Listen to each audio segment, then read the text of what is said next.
Hello. We have reached the end of another year. What's going on, everybody? It's your friend Brandon, and can you believe that another year has already come and gone? And as you can see, I'm making a few changes on this channel because I got this sick director's chair that I am currently sitting in for Christmas. I love it so much. And I used some gift cards that I got to buy myself a microphone because I have had audio issues on this channel for years.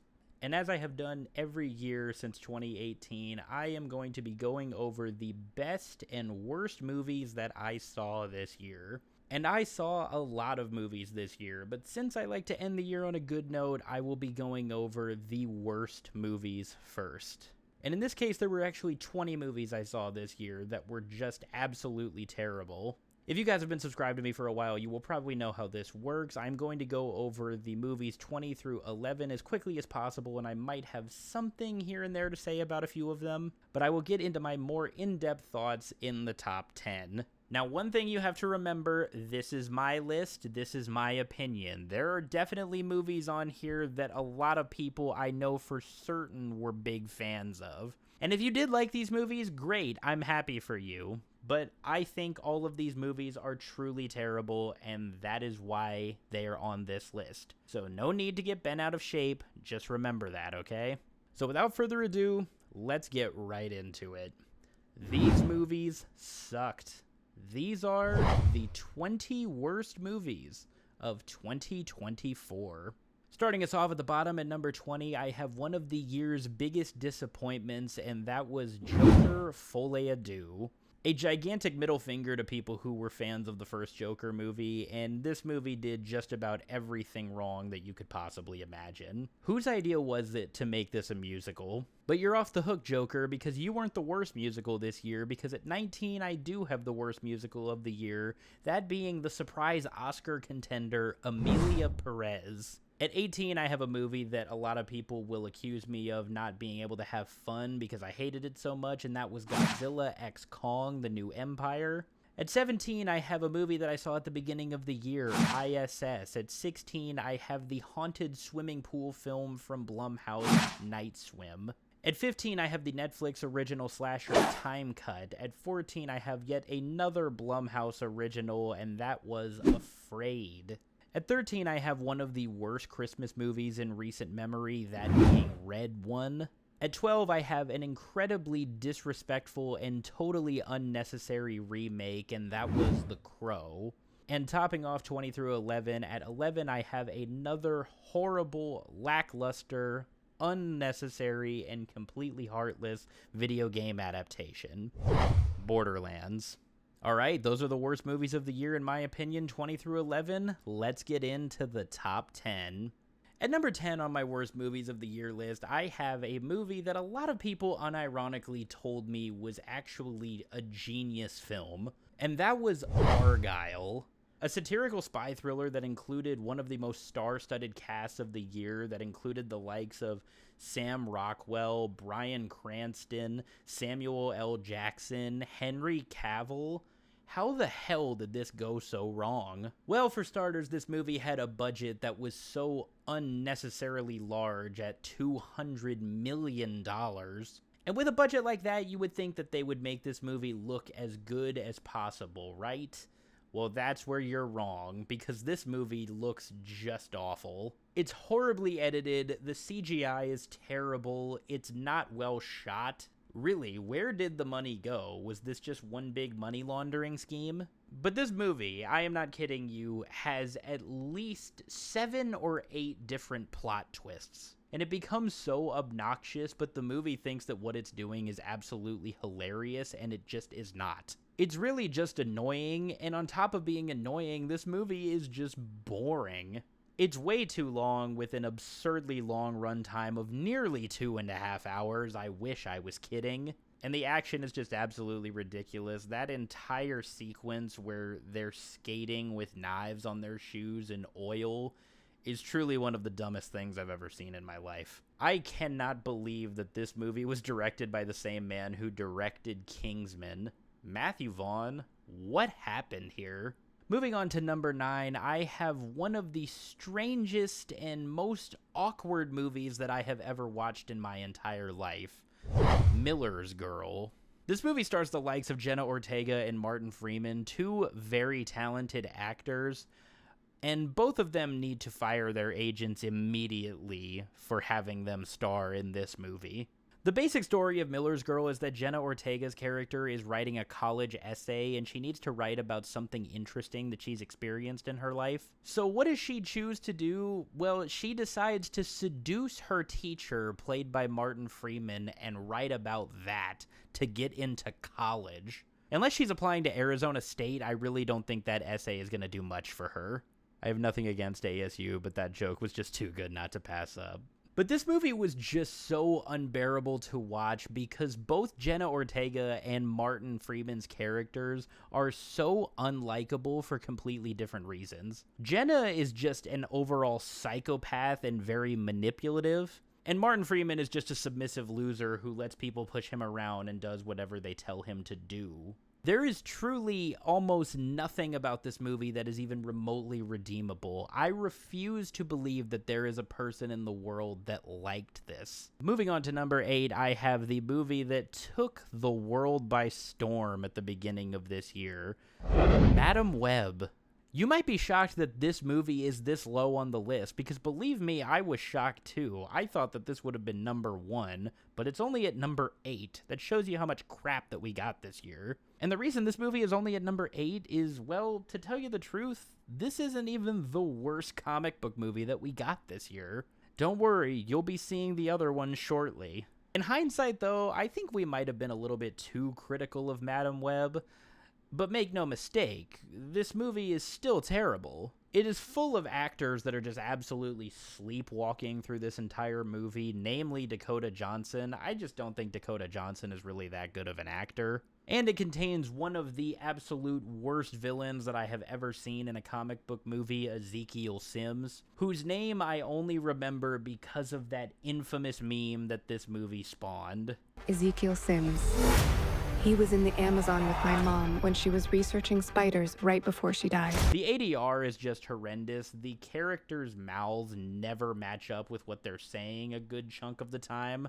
It's not edited well, and the camera work is just awful. There were times where it was shot like an episode of The Office for some reason. Add in the fact that this movie has absolutely no stakes, no real intensity, no climax, and no action. How the hell are you going to make a superhero movie with no action whatsoever? I guess the only consolation we get from Madam Web is that it gave us countless memes. Moving on to number 7, I have another movie that Sony put out this year that was somehow worse than Madam Web, and that was Venom: The Last Dance. I went and saw this movie a few months ago, and I went in hoping for the best, but I did not expect to walk out saying that, wow, that movie was somehow worse than Madam Web, and it wasn't particularly close. Now, granted, I am not a gigantic fan of the Venom trilogy. I think the first Venom movie is painfully mediocre, and I hated Let There Be Carnage. That was on my worst movies of 2021 list. But each movie has just gotten progressively worse, and The Last Dance just proves that. Because this movie tries its utter best to be so emotional, and it fails epically. I'm not kidding when I say Venom: The Last Dance is doing its damnedest to try to make the audience cry. And if there is truly a person in the world that watched this movie and cried at the end,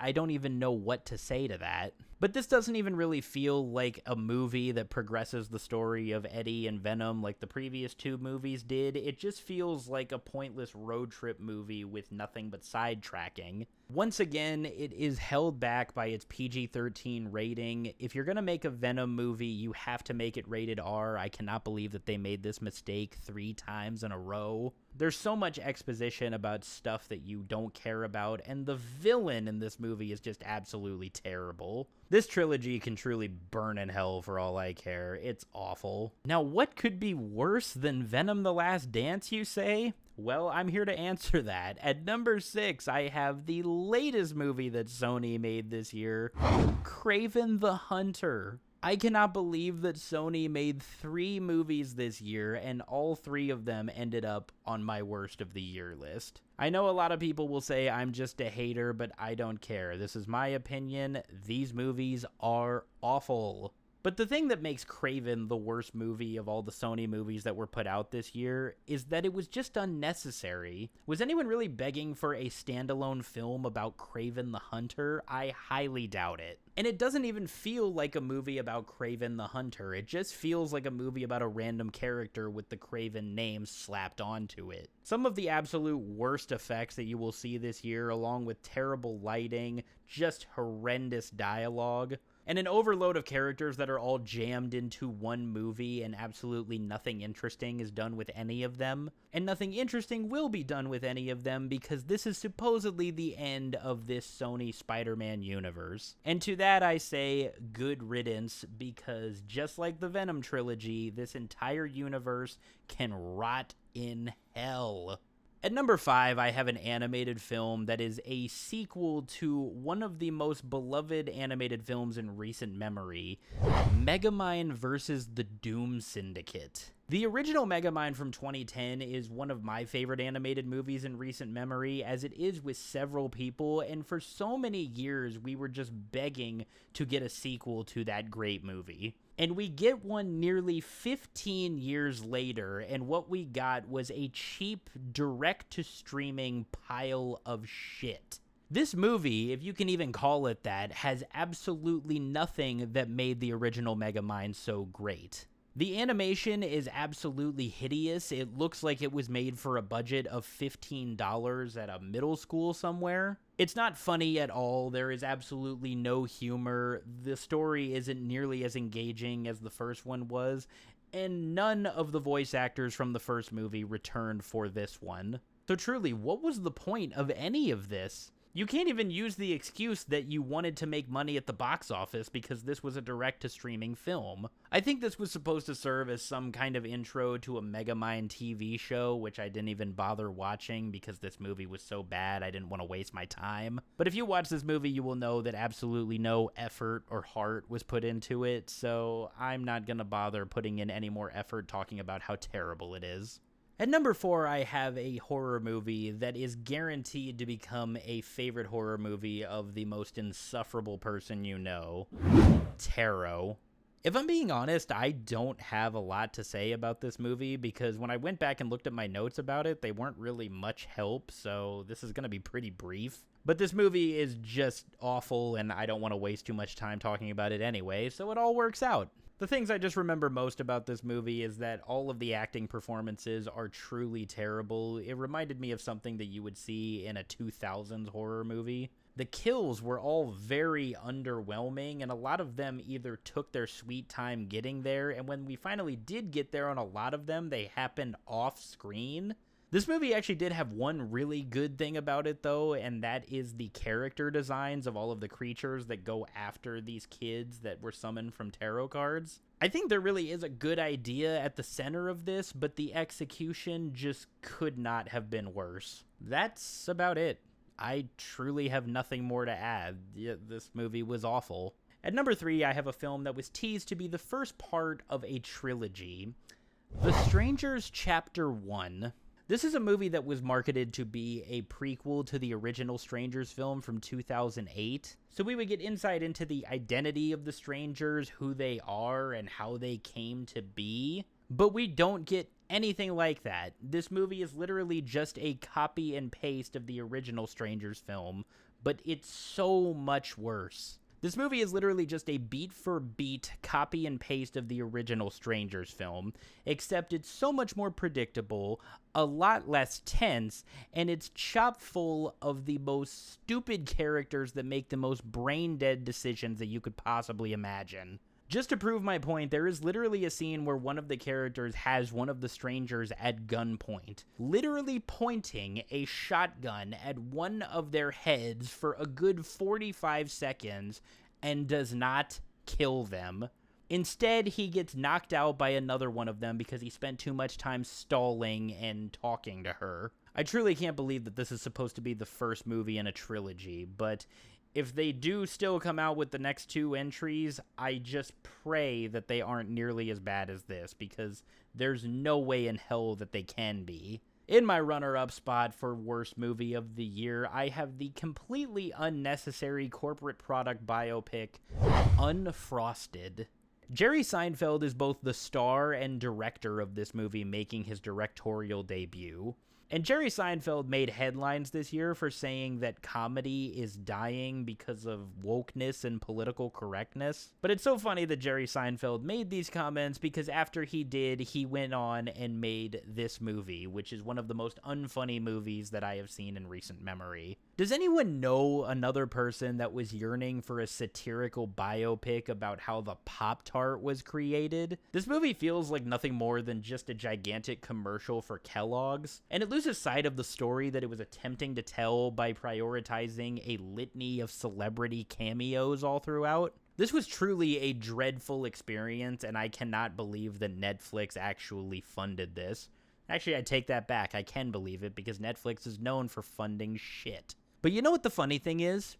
This movie actually held my top spot for worst movie of the year for quite some time. And then a few days ago, when I was looking at my worst movies of the year list, I was looking at this movie and what I had in the runner-up spot originally. And I said to myself, would I rather watch that movie or Unfrosted? And I said I would much rather rewatch Unfrosted if I really had to. And that's when I knew that this was easily the worst movie of the year. And in my opinion, the worst movie of the year goes to another Netflix original film, i.s.s. When I first reviewed this movie on TikTok back in, when was that? April, May, one of those months. I was truly stunned to see the reaction to me saying how terrible this movie was. I guess i.s.s. has a pretty dedicated fan base, but I would assume that a majority of it is because J-Lo has her own set of stans. But truly, the comments that I were getting on this review were just unbelievable.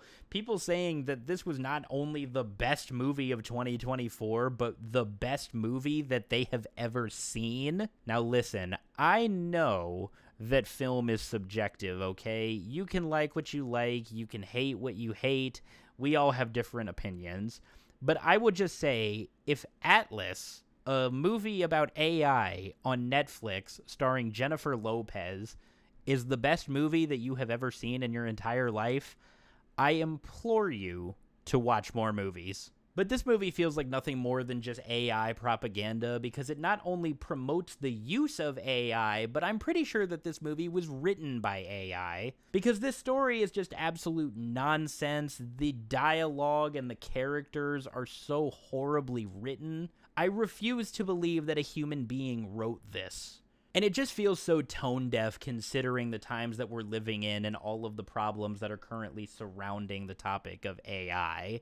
And on top of that, the acting by the entire cast is pretty terrible. J-Lo is awful. Sterling K. Brown is completely phoning in his performance. And I can't believe this is the first movie that he was in coming off of an Oscar nomination.